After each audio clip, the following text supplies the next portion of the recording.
Saludos, camaradas. ¿Qué tal estáis? Espero que vaya todo bien, que vaya todo perfectamente. A raíz de los últimos sucesos de Níger, la posibilidad de una intervención extranjera en el país africano y la consiguiente guerra regional en el Sahel que puede estallar, la lucha contra el neocolonialismo se ha puesto en primer plano para la mayoría de los comunistas, revolucionarios y antiimperialistas del mundo. Y una buena prueba de esto fue el discurso que dio el jefe de Estado o presidente interino de Burkina Faso, Ibrahim Traoré, en el que denunció en la cumbre ruso-africana el neocolonialismo y el imperialismo y la posible injerencia extranjera, o concretamente de la ECOWAS, en Níger, para seguir manteniendo el neocolonialismo en África. Y lógicamente cuando hablamos de lucha contra el neocolonialismo, sobre todo en África, es inevitable que nos venga a la mente el panafricanismo. Y esto, pues hace medio siglo se hablaba mucho de panafricanismo y parece que hoy en día, bueno, pues se ha dejado de hablar del panafricanismo, pero con los últimos sucesos de África, pues otra vez este término ha cogido importancia. Ahora bien, la teoría panafricanista ha sido bastante criticada por los comunistas, pero creo que un verdadero cuadro comunista tiene que caracterizarse por analizar de manera objetiva y, como no, materialista, todas las teorías, consignas y propuestas, y no simplemente, pues, deshacerse de esa consigna como un trapo sucio, ¿no? O un trapo viejo, ¿no? Tirarlo y ya está. No, tiene que analizarlo y extraer las conclusiones pertinentes. Y sobre todo también extraer los aspectos más progresistas e incluso revolucionarios de todas las teorías que se plantean, y lo mismo con el panafricanismo. Así que en este vídeo yo os voy a hablar del panafricanismo y os voy a explicar que no existe un solo panafricanismo, sino que existen distintas líneas dentro del panafricanismo, y lo que quiero aclarar es que el único panafricanismo posible que puede llevar a las naciones africanas a su verdadera liberación, y no solo a las naciones africanas, sino también, ¿por qué no decirlo?, a toda la clase trabajadora del mundo, es un panafricanismo socialista, antiimperialista y revolucionario. Así que en este vídeo os voy a hablar del panafricanismo y el socialismo. Vamos con el vídeo, esto Replaneta. ¡Comenzamos!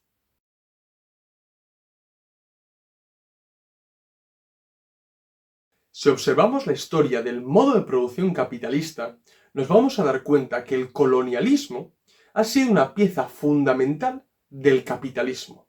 ¿Por qué?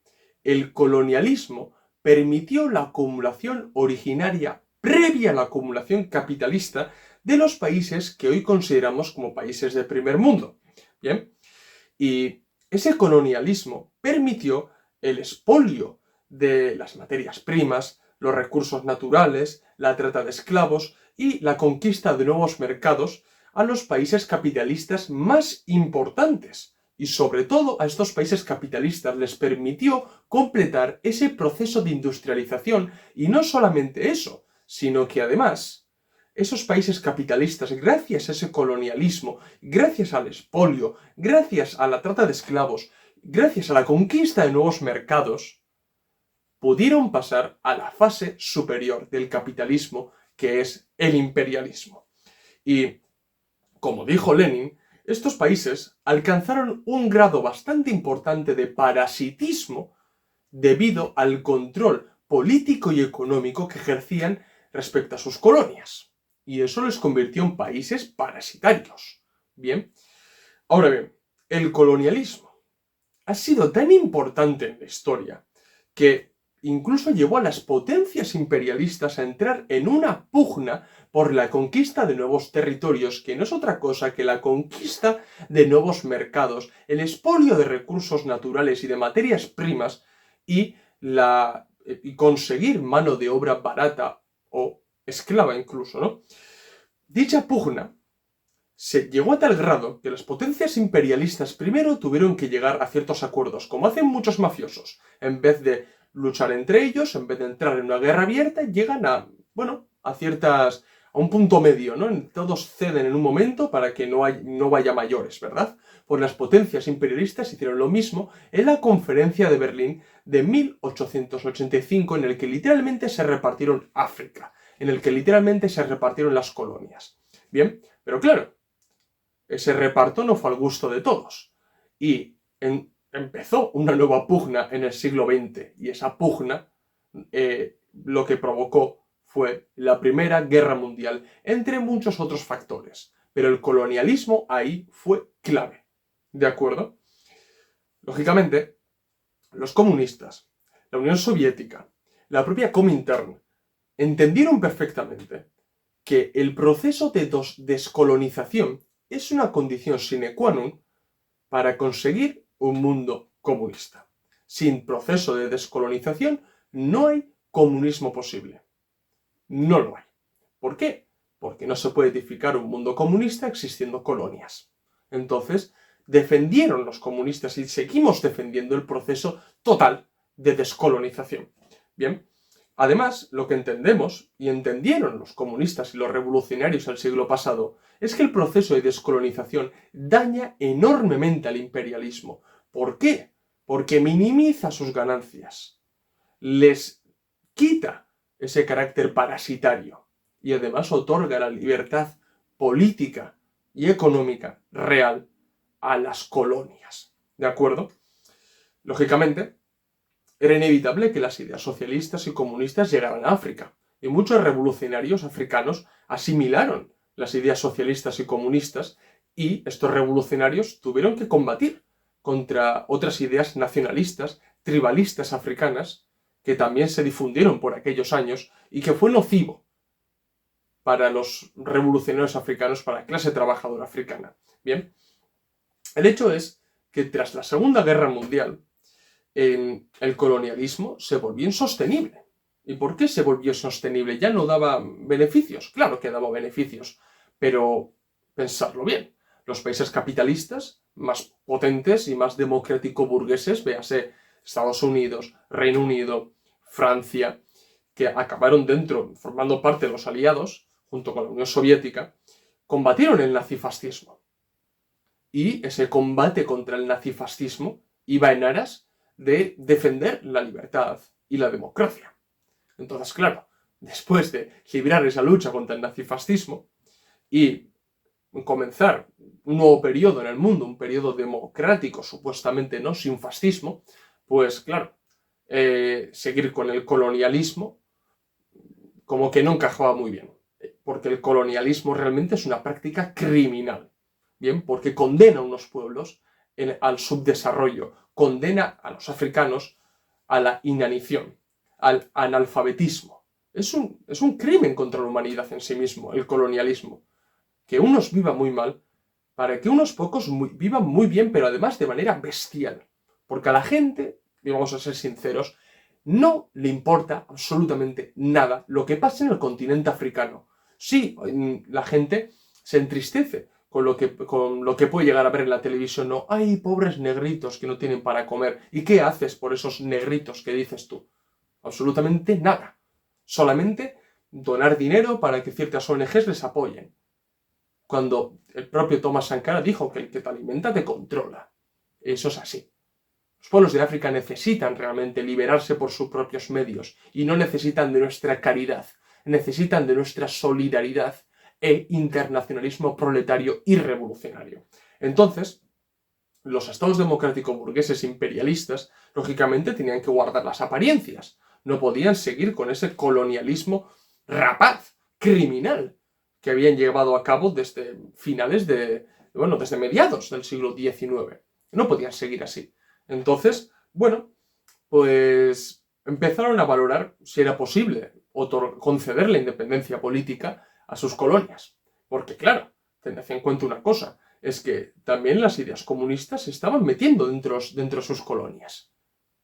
Y lo último que querían los imperialistas democrático-burgueses, pues era que realmente esas colonias conquistaran su independencia partiendo de los elementos más conscientes de la clase trabajadora de esas colonias, es decir, de los comunistas que vivían en las colonias en alianza con el proletariado de los países imperialistas. Lo último que querían era eso.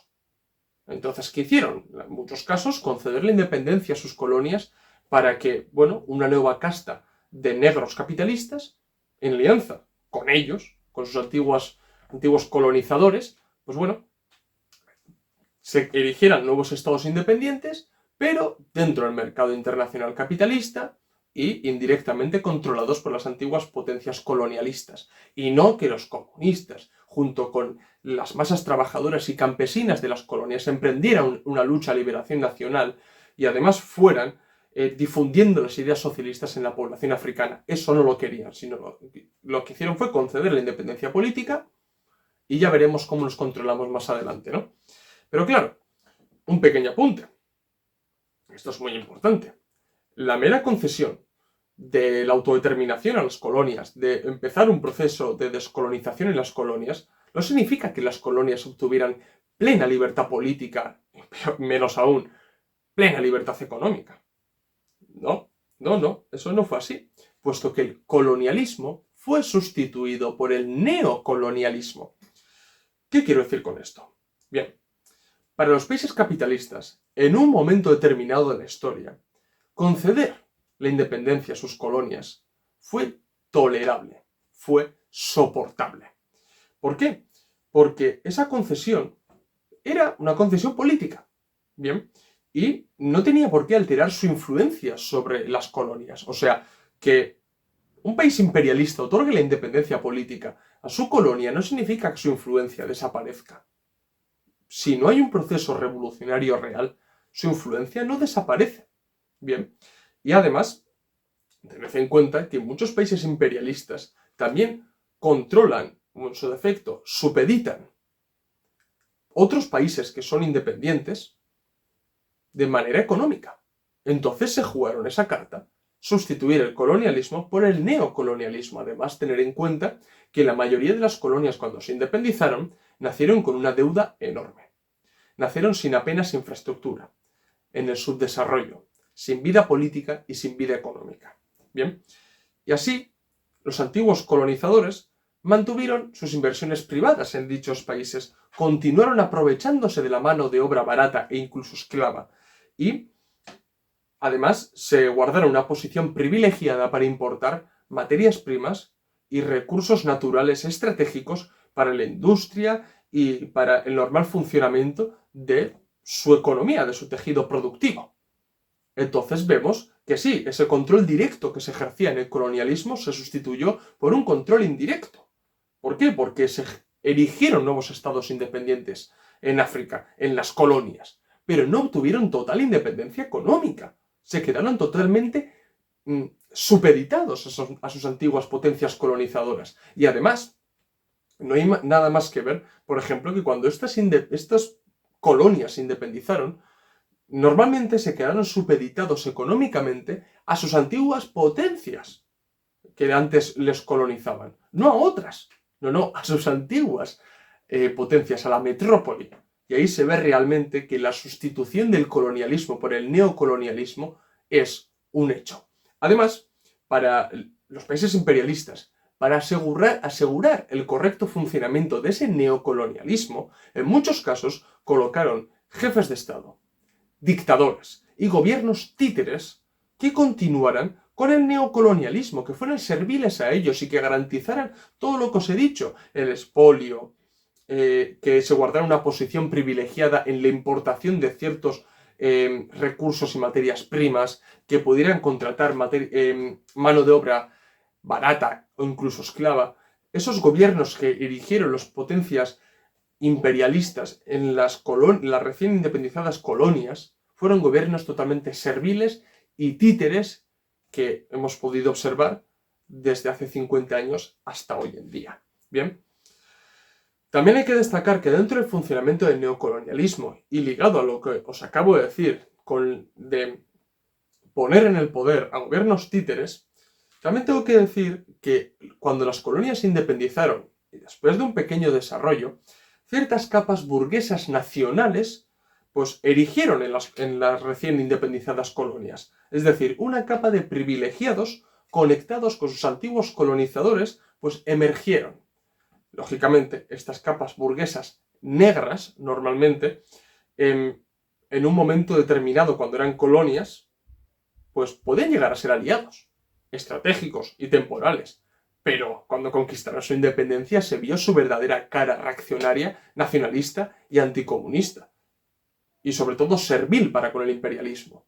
¿Por qué? Porque se erigieron como una capa privilegiada, se erigieron como la gran burguesía de África, y lo primero que hicieron fue entablar contactos, entrar en cooperación con sus antiguos colonialistas para mantener sus privilegios, para vivir a cuerpo de rey.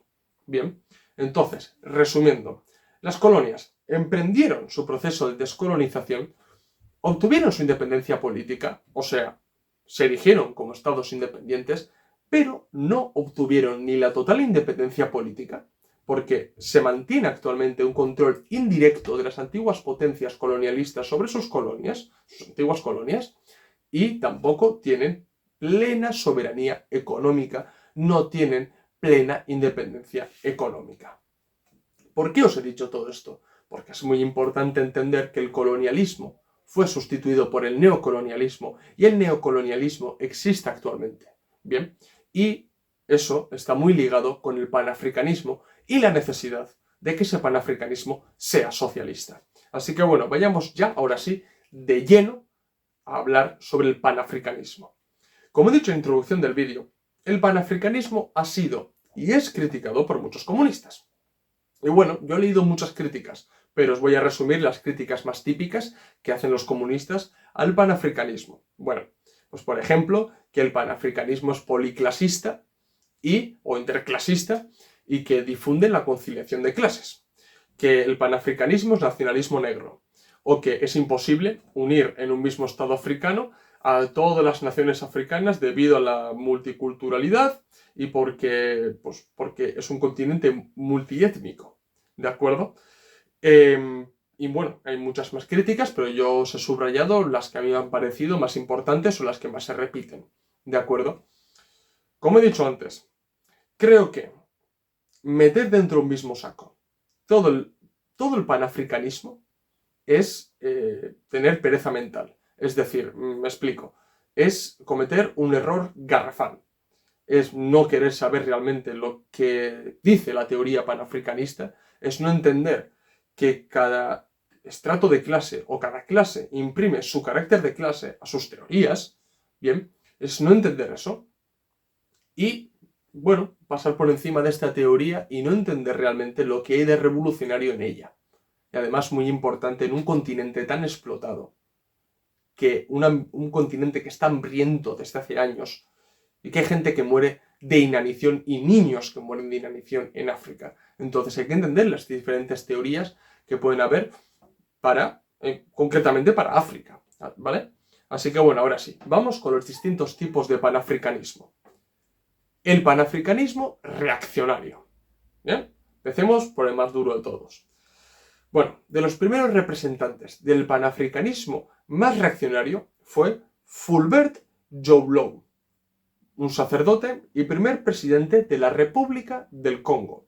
Ojo, no confundir con el Congo Democrático o la República Democrática del Congo. Bien, porque la República del Congo también es conocida como Congo-Brazzaville.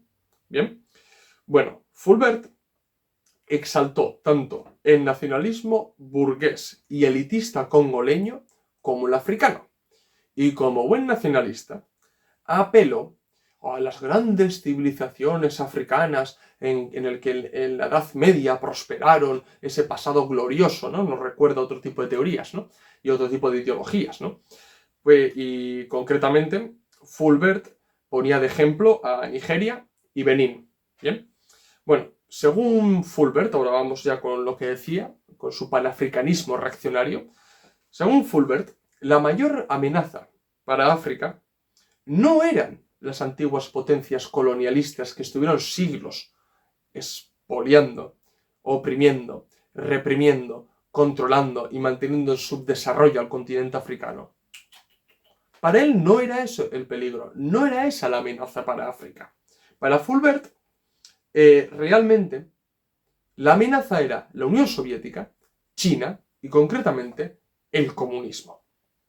Para él, el comunismo es una ideología nociva, bien, que ha trastocado todos los valores de Europa, ha ido quitando al pueblo europeo, al continente europeo, de su esencia cristiana y ha hecho pues, que el continente europeo, los valores civilizatorios europeos se vayan destruyendo y que el hombre blanco europeo occidental pues, se vaya deteriorando, ¿no? Y eso se debe al comunismo. Y como hay ese deterioro en el pueblo europeo, pues acaban pagándolo pues, con África. De ahí que diga que los males de África derivan de esa destrucción interior que provoca el comunismo en Europa. Bueno, mejor os leo directamente a Fulbert para que os deis cuenta de lo que dice. Lo leo literalmente. La ideología mundial comunista, que diabólicamente situó al hombre de Occidente a dudar del valor de su civilización cristiana, es la causa esencial del drama africano. La verdad es que hay que tener mucha cara para decir esto. Pero bueno, de un representante tan reaccionario como Fulbert, pues no se puede esperar otra cosa, ¿no? Bien, entonces hay que preguntar al Fulbert, ¿y qué hace África? ¿Qué debía hacer África? ¿O qué debe hacer África? Bien, pues según este reaccionario panafricanista, los países africanos lo que tienen que hacer, los países africanos concretamente con gobiernos títeres y dictadores, abiertamente dictadores, lo que tienen que hacer es unirse a Europa, no Europa como la Unión Europea, sino acercarse a Europa, unirse a la OTAN y entrar dentro del mercado común capitalista. Así estarán protegidos del comunismo, de la amenaza roja, de la amenaza china también, y de esta manera África prosperará. ¿Bien? Hemos visto que desde mediados del siglo XX hasta hoy en día esa cooperación ha existido y lo único que se ha hecho es reproducir el neocolonialismo, pero bueno, Fulbert, lo que tú quieras. Además, este señor es un gran reaccionario, difunde el nacionalismo africano más elitista y más burgués y sobre todo anticomunista, ¿de acuerdo? Así que, bueno, ahí tenemos el panafricanismo más reaccionario. Vamos con el siguiente. El panafricanismo pequeño burgués. Bien, este tipo de panafricanismo es pequeño burgués, ¿de acuerdo? Pero no es tan reaccionario como el que os acabo de mencionar. ¿Por qué? Pues porque, bueno, siempre la pequeña burguesía es un elemento vacilante, ¿no? Siempre o va detrás de la gran burguesía o salía con el proletariado dependiendo de sus circunstancias, ¿de acuerdo? Es un elemento vacilante, ¿bien?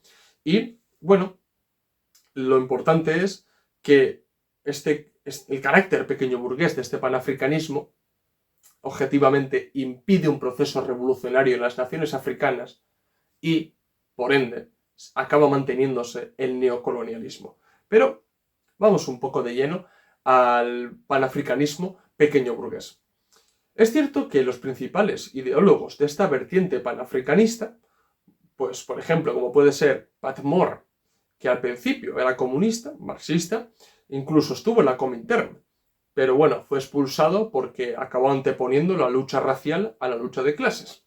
Bien, Dubois también era otro de los representantes, o en la primera etapa del Ganés Nkrumah, antes de que fuera depuesto del poder. Bien, pues todos estos elementos, todos estos ideólogos del panafricanismo, en verdad eran pequeños burgueses, no lo vamos a negar, pero cuando eran colonias, tenían un carácter abiertamente anticolonial. O sea, se oponían al control directo de las potencias imperialistas sobre las colonias. Se oponían completamente. Y lucharon también contra el colonialismo. Pero su error reside en que no iban a la raíz del problema, que era el modo de producción capitalista. Bien, entonces, si uno no va a la raíz del problema, inevitablemente va a permitir que se acaben reproduciendo las relaciones neocolonialistas. Porque el colonialismo, si se combate y las colonias obtienen su independencia política, y si no se cambia el estado de las cosas, se acaba imponiendo el neocolonialismo como se ha visto en los últimos 50 años o 70 años. Bien, pero vamos más allá. Por ejemplo, Patmore y Dubois en la obra Panafricanismo o Comunismo, aclararon que tras la independencia de las colonias africanas, los nuevos gobiernos africanos, los nuevos gobiernos independientes africanos, tenían que empezar a cooperar con los dirigentes blancos del mundo, porque eso permitiría un desarrollo de las colonias, de las antiguas colonias. Bien, y que esa cooperación debía basarse en 3 puntos: autodeterminación, libertad individual y el socialismo democrático. Eso eran los 3 pilares para estos elementos pequeño burgueses panafricanistas. Bien, que lo que deja entrever es la enorme influencia socialdemócrata que tienen estos ideólogos. Bien, pero como siempre digo, si rascamos un poquito al socialdemócrata, encontramos al representante de la pata izquierda del capital. Que eso es realmente la socialdemocracia, eso es realmente un socialdemócrata. Bien, pero vamos, o sea, literalmente lo mejor es que os lea lo que, por ejemplo, opinaba Patmore. Bien, dice así: yo puedo ofrecer una garantía contra el comunismo. Esta garantía hará como nunca apreciados a los africanos por el pueblo de la gran república norteamericana. Los hombres de Estado americanos no tienen más que hacer un gesto osado a favor de los africanos. Este gesto debe revestir la forma de un programa de ayuda Marshall para África. ¡Qué bella manera de reparar los daños de antaño infligidos a los africanos! Sigue. Incluso los mejores planes económicos y sociales no conducirán al buen camino sin la benevolencia y la cooperación de los africanos. La confianza y el respeto mutuo, una vez establecido entre los líderes africanos y sus consejeros europeos, hará el que no se impida el rápido progreso económico y social de África. Y acaba diciendo lo siguiente Patmore: el panafricanismo ofrece una alternativa ideológica con respecto al comunismo. El panafricanismo lleva su mirada más allá de los estrechos intereses de clase y de raza. Él quiere una igualdad de oportunidades para todos. De este panafricanismo pequeño burgués debemos sacar la conclusión de que mientras eran colonias, estos representantes fueron miembros activos del proceso de descolonización y abogaron por la independencia de las colonias, pero que, una vez que se independizaron, defendieron la implantación de un capitalismo en África. Y además, como hemos visto, como hemos leído a Patmore, una cooperación con los dirigentes blancos de Europa y de Norteamérica, un plan Marshall y una garantía de que el panafricanismo puede parar el comunismo en África. Así que ahí vemos realmente también cuál es el carácter de esos socialdemócratas panafricanistas africanos. Porque ya digo, el socialdemócrata en muchas ocasiones, casi siempre es anticomunista. ¿Bien? Además, para que ese capitalismo fuera mínimamente competitivo, porque ya me diréis lo que puede llegar a competir un país africano independiente en el capitalismo mundial, pues estaban a favor del panafricanismo, pero partiendo de crear distintas unidades económicas africanas para impulsar el fomento del libre comercio en África, el desarrollo económico, facilitar las inversiones extranjeras privadas en África, etc., etc. Ahora bien, lo que diferencia a estos panafricanistas pequeño burgueses de los reaccionarios es que ellos defendían gobiernos socialdemócratas, es decir, estados amables, capitalismos de rostro humano y una especie de estado social en el que pudiera mejorar las condiciones de vida del pueblo africano. Bien, pero eso no deja de ser más que socialdemocracia al estilo africano. Bien, y cómo no, que esos estados estuvieran gobernados por nativos, es decir, por capitalistas negros. Como era lógico, todo en capitalismo pequeño burgués, bien, con el tiempo acaba convirtiéndose en gran burgués o burgués. ¿Por qué? Bien, con el tiempo ciertos estados africanos han desarrollado. Bien, y estos dirigentes pequeño burgueses, que repito, cuando eran colonias participaron en el proceso de descolonización, pero cuando se independizaron empezaron a sacar la cabeza, ¿no? Empezaron a tocar el poder político en sus colonias, en sus países, perdón, pues como nos enseñan Marx, Engels y Lenin, ese capitalismo no surge del vacío. Esa burguesía no surge del vacío, sino de la pequeña producción. Y esos pequeños burgueses que pertenecían a la pequeña producción local y nativa, nacional, con el desarrollo capitalista se convirtieron en grandes capitalistas negros. Y además, pues en colaboración con sus antiguos colonizadores. Bien, como decía Patmore, con sus consejeros europeos blancos. ¿De acuerdo? Por ejemplo, países como Nigeria impulsaron la ECOWAS, que en los últimos vídeos os he hablado mucho de la ECOWAS porque es el organismo, ¿de acuerdo?, que está actualmente abogando para una intervención en Níger. Bien, pero bueno, no me voy a ir del tema central de este vídeo. Pues Nigeria, por ejemplo, propuso la creación de la ECOWAS, que se materializó años después. ¿Para qué? Para impulsar el libre comercio en África, para el desarrollo económico de estos países, para atraer inversión extranjera privada a África. Pero claro, estas ilusiones burguesas y pequeño burguesas son un espejismo. ¿Por qué? Porque siempre están limitados a los intereses imperialistas de sus antiguas potencias colonizadoras. Los países africanos pueden crecer hasta aquí. Es decir, pueden crecer hasta lo que los países imperialistas les permitan. De esta manera, organismos como la ECOWAS han demostrado ser más organismos de mantener el control indirecto de las potencias imperialistas en África, más que un organismo en pro de desarrollar los países africanos. Bien, en definitiva, el panafricanismo pequeño burgués y gran burgués, que luego con el tiempo inevitablemente se convirtió en panafricanismo gran burgués, al no ir más allá de la mera independencia nacional y política, y no superar las barreras capitalistas, no dañar el modo de producción capitalista, acabaron reproduciendo las relaciones neocolonialistas. Bien, así que ese panafricanismo también hay que desecharlo. Y ahora vamos al panafricanismo revolucionario, al panafricanismo socialista. Bien, a partir de la segunda mitad del siglo pasado, surgieron revolucionarios panafricanistas influidos en muchos casos por las ideas marxistas. Bien, y además estos revolucionarios entendieron la raíz del problema cuál era. Entendieron perfectamente que el colonialismo fue sustituido por el neocolonialismo. Pero claro, ¿de qué será ese colonialismo? ¿Por qué será ese neocolonialismo?